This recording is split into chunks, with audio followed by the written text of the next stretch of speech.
بحجتک یا سیدی یا حبیبی یا رسول اللہ صلی اللہ علیہ وسلم. کہہ رہا یہ آسماں یہ سما کچھ بھی نہیں، کہہ رہا یہ آسماں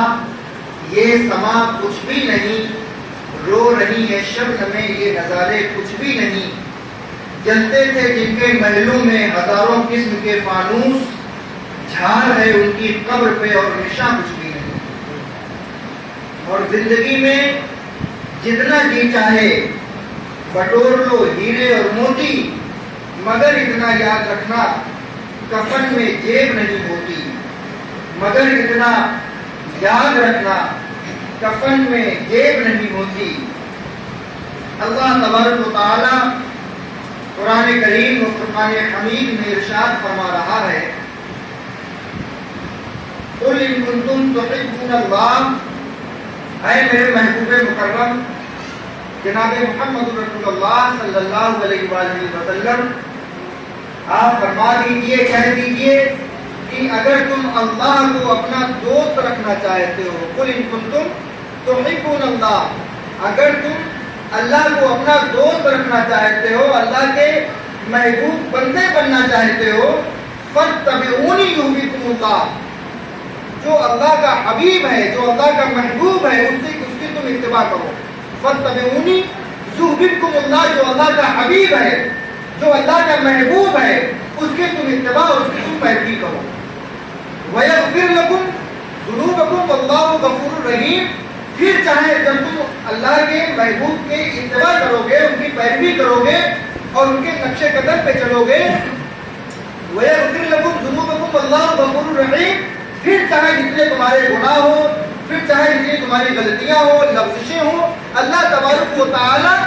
اپنے رحم و کرم سے وہ غفور الرحیم ہے، مالک یوم الدین ہے، تمہاری تمام خطاؤں کو درگزر کرنے والا ہے، معاف کرنے والا ہے. آج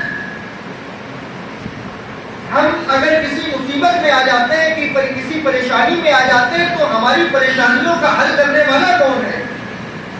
ہم کو مصیبت سے نکالنے والا کون ہے؟ اگر کوئی انسان بیمار ہوتا ہے تو بیماری سے شفا دینے والا کون ہے؟ اگر کوئی انسان کسی پریشانی میں مبتلا ہو جاتا ہے تو اس پریشانی سے نجات دینے والا کون ہے؟ ظاہر سی بات ہے، اگر آپ دنیا کے اندر کتنی بھی کوشش کریں، کتنا بھی اپنے آپ کو تیار کر لیں کسی کام کے لیے،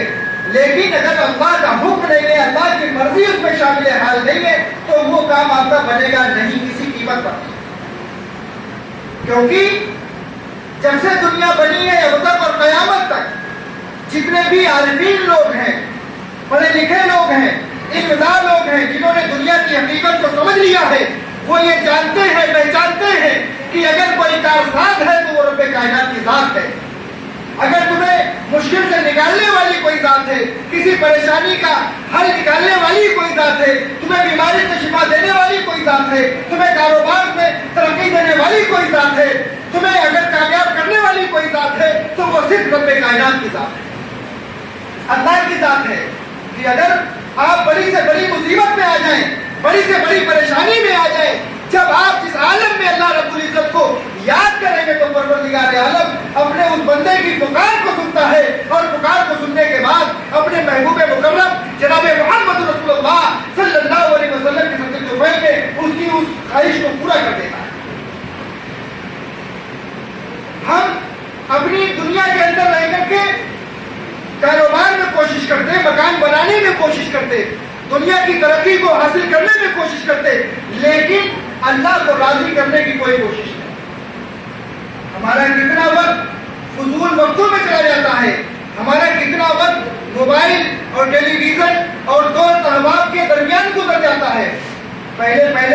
بڑے بڑے عارفین، بڑے بڑے کاملین، صحابہ کی مقدس جماعت، اولیاء کی مقدس جماعت، ان کے مریدین، ان کے محبین، ان کے مخلصین، ان کے متوسلین، سب اللہ کے ولیوں کی بارگاہ میں حاضر ہوتے، صحابہ کے پاس جاتے، صحابہ نبی کے پاس جاتے، اللہ کو راضی کرنے کا ذریعہ بتائیں، اللہ کیسے راضی ہوگا، اللہ کی خوشنودی کیسے حاصل ہوگی، اللہ کی معرفت کیسے حاصل ہوگی. ان کا وقت ایسے گزرتا،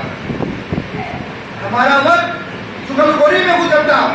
عبادت کو چھوڑنے میں گزرتا، نماز کو چھوڑنے میں گزرتا، قرآن کی تلاوت کو چھوڑنے میں گزرتا، اور دنیا کے تمام لغویات اور فضول کاموں میں گزر جاتا اور زندگی کے دن پورے ہو جاتے۔ آپ سنتے کہ فلاں کا انتقال ہو گیا،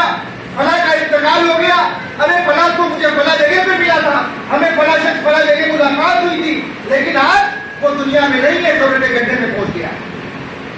جوان بھی مرتے، بوڑھے بھی مرتے، ضعیف بھی مرتے، نادوا بھی مرتے، کمزور بھی مرتے، بیمار بھی مرتے، شفا یاب بھی مرتے، سبھی کو موت آ گئی۔ لیکن اللہ تبارک و تعالیٰ اس سے سجدے کی توفیق چھین لیتا ہے جس سے اللہ ناراض ہوتا ہے۔ کیا خالی جمعہ پڑھنا ہمارے اوپر فرض ہے؟ فجر نہیں، ظہر نہیں، عصر نہیں، مغرب نہیں، عشاء نہیں، کوئی نماز نہیں، خالی جمعے میں نہا دھو کر کے ایسے وقت پہ آتے تھے خطبہ ہونے کی تیاری ہو جاتی، خطبے کے وقت آتے۔ لیکن یاد رکھو دنیا کے اندر تمہیں کھانے کے لیے دولت چاہیے، کھانے کے لیے کھانا چاہیے، ناشتہ چاہیے، رہنے کے لیے گھر اور مکان چاہیے، سکون کے لیے آنے جانے کے لیے گاڑی چاہیے، لیکن قبر میں جانے کے لیے تمہیں تمہارے اعمال چاہیے، تمہاری نیکی چاہیے۔ اگر ہمارے پاس عمل نہیں ہوگا، ہمارے پاس نیکی نہیں ہوگی، تو ہم کیسے قبر کے اندر اللہ نے جو 3 سوالات قائم کیے ہیں ان سوالوں کا جواب ہم کیسے دیں گے؟ نمازیں ہماری چھوٹتی ہیں، قرآن کی تلاوت ہماری چھوٹتی ہے، نماز ہماری چھوٹتی ہے، والدین کے حقوق چھوٹتے ہیں، پڑوسیوں کے حقوق چھوٹتے ہیں، کاروبار جو وقت میں کرنا چاہیے کاروبار نہیں کرتے۔ دنیا کا نظام قائم کرنے کے لیے، دنیا میں ترقی کرنے کے لیے دنیا کے حساب سے چلنا پڑتا ہے، لیکن قبر میں جانے کے لیے اعمال کی ضرورت ہے، نیکیوں کی ضرورت ہے۔ اللہ تبارک و تعالیٰ نے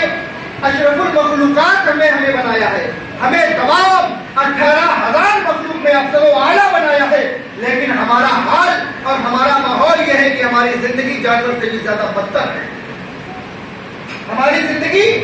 جانور سے زیادہ بدتر اس لیے ہے کہ جانور اپنے وقت پہ اپنا کام کرتا ہے، اس کو فکر ہے کہ ہم کو اس وقت میں یہ کام کرنا ہے، گھونسلہ بنانا ہے تو گھونسلہ بنانا ہے، اگر جو ہے رزق کی تلاش میں جانا ہے تو رزق کی تلاش میں وہ اپنے پنجرے سے نکل جاتا ہے، اور نکلنے کے بعد وہ اپنا دانا پانی تلاش کرنے کے بعد اپنے وطن اپنے گھر میں واپس آتا ہے۔ لیکن ہم اپنے کاروبار میں بھی ڈھیلے ہیں، دنیا کی ترقیوں میں بھی ڈھیلے ہیں، اللہ کی عبادت میں بھی ڈھیلے ہیں۔ ہم اپنا وقت اپنے بچوں میں نہیں دیتے، اپنے گھر میں نہیں دیتے، اپنے دوست احبابوں میں اتنا زیادہ وقت دیتے ہیں کہ گھر کا ماحول بگڑ جاتا ہے۔ آج زیادہ تر وقت سب کا ٹیلی ویژن اور موبائل اور واٹس ایپ اور انٹرنیٹ اور فیس بک کی دنیا میں گزر جاتا ہے، گھنٹوں نکل جاتے ہیں، نماز کا وقت نکل جاتا ہے، لیکن ہم اس دنیا سے باہر نہیں، موبائل کو چھوڑ کر کے، موبائل کو بند کر کے نماز کے لیے ہمارے اوپر جو نہیں دیکھتی ہے کہ ہم نماز جا کر کے ادا کر لیں۔ نماز ہو چکی ہے، جماعت ہو چکی ہے، نماز کا وقت جا رہا ہے، لیکن ہم کو نماز کی فکر نہیں ہے، ہمارے دل میں اللہ کا خوف نہیں ہے، ہمارے دل میں نبی پاک جناب محمد رسول اللہ صلی اللہ علیہ وسلم کی محبت نہیں ہے، نکل گئی ہے۔ محبت یہ ہے کہ اگر بیٹے کو بخار آ جائے تو جب بخار پوری طاقت سے چڑھ گیا، جب پوری طاقت سے بخار چڑھ گیا، باپ کے پاس خبر پہنچی رہے آپ کے بیٹے کو بخار ہو گیا، تب وہ دوڑا بھاگا گیا، اس کے بعد ڈاکٹر کے پاس گیا۔ لیکن ایک واقعہ ہے، ایک دور تھا، لوگ تھے جب اللہ کے ولیوں سے محبت کرنے والے تھے، صحابہ کے نقش قدم پہ چلنے والے تھے، نبی پاک صلی اللہ علیہ وسلم سے محبت کرنے والے تھے۔ ایک غریب گھر تھا، اس کا شوہر نہیں تھا، بیوی تھی اور ایک بچی تھی، اور اس کا ضعیف باپ گھر پہ تھا، اور کوئی اس کا پرسان حال نہ تھا، کوئی ذریعہ معاش نہ تھا۔ اب اس کی بچی کو بخار چڑھتا ہے، پیسے نہیں ہیں، کئی دن کا فاقہ ہو چکا ہے، وہ اللہ کی بندی اللہ کو یاد کرتی ہے اور وضو کرتی ہے، اور اپنی بچی کے اوپر بخار تیز چڑھا ہوا ہے، پٹی چڑھاتی ہے، سوتی کپڑے کو بھگاتی ہے، اور بھگانے کے بعد اس کی پیشانی پہ رکھ دیتی ہے، اور 2 رکعت نماز نفل کے لیے کھڑی ہو جاتی ہے کہ اے بار الہ، اے خالق کائنات، اے پروردگار عالم، کئی دنوں سے فاقہ ہے، ڈاکٹر کے پاس ہم کیسے جائیں، طبیب کے پاس ہم کیسے جائیں، حکیم کے پاس ہم کیسے جائیں، اور ہم اپنی بچی کا علاج کیسے کرائیں، ہمارے گھر میں فاقہ ہو رہا ہے۔ اللہ کے حضور کھڑی ہو جاتی ہے۔ نماز کی اہمیت بتا رہا ہوں، نماز پڑھتی ہے اور نماز پڑھنے کے بعد جب سلام پھیرتی ہے تو دیکھتی ہے بچی کا بخار کم ہو گیا. پھر جب دیکھا کہ بخار کم ہو گیا پھر پٹی کو پانی میں بھگایا اور پھر اس کی پیشانی پہ رکھ دیتی ہے اور سلام پھیرتی ہے. سلام پھیرنے کے بعد رات کا آخری حصہ گزر رہا ہے, رات کا آخری پہر ہے, فجر کا وقت ہونے والا ہے, دروازے پہ دستک ہوتی ہے, آواز ہوتی ہے, تو وہ یہ سوچتی ہے عورت کہ دروازے پہ صبح کے وقت رات میں 3-4 بج رہا ہے تو اس وقت کون ہو سکتا ہے. تو جب دروازے پہ کھٹکھٹ دستک ہوئی تو پوچھا کون, تو کہا کہ میں ڈاکٹر ہوں, میں حکیم ہوں, میں طبیب ہوں. اب وہ عورت اپنے باپ کا چہرہ دیکھتی ہے, اپنی بیٹی کا چہرہ دیکھتی ہے, مصلی کی طرف دیکھتی ہے اور پھر اللہ کی طرف, آسمان کی طرف اپنی نظروں کو اٹھاتی ہے کہ اے بار الہ, میں نے تو کسی ڈاکٹر کو کوئی فون نہیں کیا, کوئی کانٹیکٹ نہیں کیا, کسی کے پاس خبر نہیں بھیجی, لیکن یہ حقیقی ڈاکٹر کیسے آ گیا. دروازہ کھولا اور کھولنے کے بعد کہا کہ مریض کہاں ہے, مریض کہاں ہے. مریض دیکھا کہ مریض لیٹا ہوا ہے, اس کو دوا دی اور دوا دینے کے بعد اس نے کہا کہ ہم کو ہماری فیس دو. نے کہا میں نے تو آپ کو کوئی خبر نہیں کی اور 4 دن سے ہمارے گھر میں فاقہ ہو رہا ہے, کھانے کو نہیں ہے, 1 ڈھیلا روپیہ نہیں ہے, ہم تمہیں فیس کیسے دے سکتے ہیں. تو کہا کہ ایک شخص گیا تھا ہمارے پاس, ایک شخص گیا تھا ہمارے پاس اور اس نے یہ کہا کہ فلاں جگہ پر ایک شخص بیمار ہے, اس کو جو ہے دوا کی ضرورت ہے, بخار ہے. تو میں نے اس سے کہا کہ تم چلو میں آتا ہوں, تم چلو میں آتا ہوں. یہ غیب کی خبر ہے, یہ غیب کا انتظام ہے جو خالق کائنات نماز کی فضیلت سے, نماز کی برکت سے اللہ تبارک و تعالیٰ کسی پریشان حال کی پریشانی کو حل کرتا ہے. وہ ڈاکٹر آتا ہے, وہ عورت اپنی پوری داستان سناتی ہے کہ سالوں سال سے پہلے ہمارا شوہر گیا تھا کام کے لیے, آج تک کئی سال گزر گئے واپس نہیں آیا, پتہ نہیں وہ زندہ ہے کہ مردہ ہے. ہمیں صرف اللہ کا سہارا ہے, اس کے رسول کا سہارا ہے, اسلام کا سہارا ہے, ہمیں دنیا میں کسی کا سہارا نہیں. ہم نے نماز پڑھی, اس نے پوری داستان سنائی. وہ ڈاکٹر کے آنکھوں میں آنسو آ گئے اور کہنے لگا جب تک ہماری حیات ہے, جب تک ہماری زندگی ہے, ماہنامہ ہم تم کو ایک متعین رقم دیں گے, اس سے تمہارے پورے گھر کا خرچہ چل جائے گا. تو آپ یہ دیکھیے, غور کریے کہ تم اپنے کاروبار پہ ناز نہ کرو, تم اپنی دنیا کی ترقی پہ ناز نہ کرو, بلکہ اللہ کی عبادت پہ ناز کرو, نماز پہ ناز کرو, قرآن کی تلاوت پہ ناز کرو, کیونکہ یہی وہ عبادت ہے, یہی وہ ذریعہ ہے جو قبر کے اندر روشنی بن کر کے تمہاری نجات کا ذریعہ بنے گا, تمہاری نجات کا سبب بنے گا. یہی تمہاری قبر کے اندر نماز روشنی کا کام کرے گی, یہی قرآن کی تلاوت تمہاری قبر کے اندر روشنی کا کام کرے گی. یہی نماز, یہی روزے, یہی حج, یہی زکات, یہی اخلاق, یہی کردار, یہی نماز روزے, یہی قرآن کی تلاوتیں تمہیں جنت میں لے کے جائیں گی.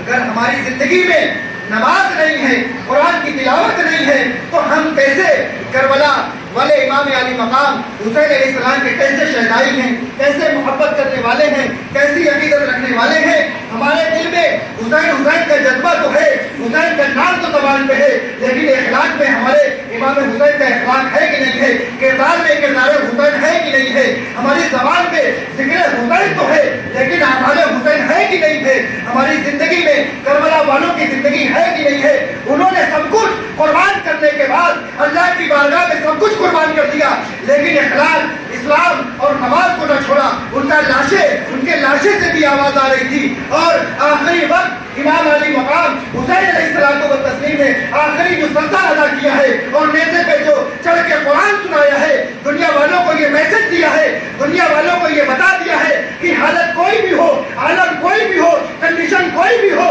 لیکن نماز اور قرآن نہ چھوڑنا. اگر تم نے نماز کو چھوڑ دیا اور قرآن کو چھوڑ دیا اور صبر کے دامن کو تم نے چھوڑ دیا تو دنیا میں تمہارا کوئی مقام نہ رہے گا, دنیا میں تمہاری کوئی عزت نہ رہے گی, دنیا میں تمہاری کوئی عظمت نہ رہے گی. پتہ یہ چلا, معلوم یہ ہوا کہ اسلام کا سب سے بڑا فلسفہ ہے, نماز کا فلسفہ ہے, قرآن کا فلسفہ ہے, صبر و تحمل کا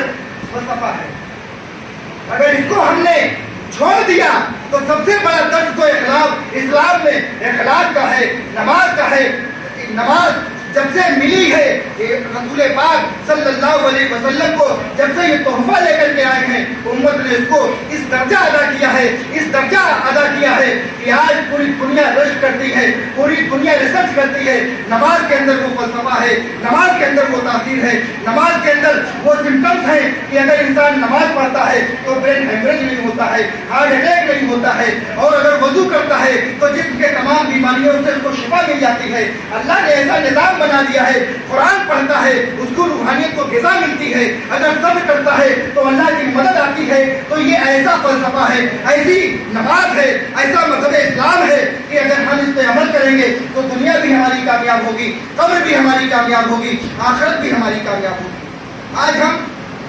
چھوٹے چھوٹے کاموں میں یہ سوچتے ہیں کہ ارے کسی کو چھینک آ گئی، اگر کسی کو کوئی جا رہا ہے ٹوک دیا، انسان برا سمجھتا ہے۔ اسلام میں اس کی کوئی حقیقت نہیں ہے میرے بھائی۔ اگر کسی کو چھینک آ جائے، کسی کے گھر پہ الو بیٹھ جائے، الو آ کر کے، تو لوگ کہیں تصور گمان نہیں کرتے ہیں کہ ہمارے گھر پہ آج الو بیٹھ گیا تھا، محلے میں تذکرہ کرتے ہیں اور کہتے ہیں کہ ہمارے گھر میں الو بیٹھ گیا، کوئی بڑی مصیبت آنے والی ہے، جبکہ ایسا نہیں ہے۔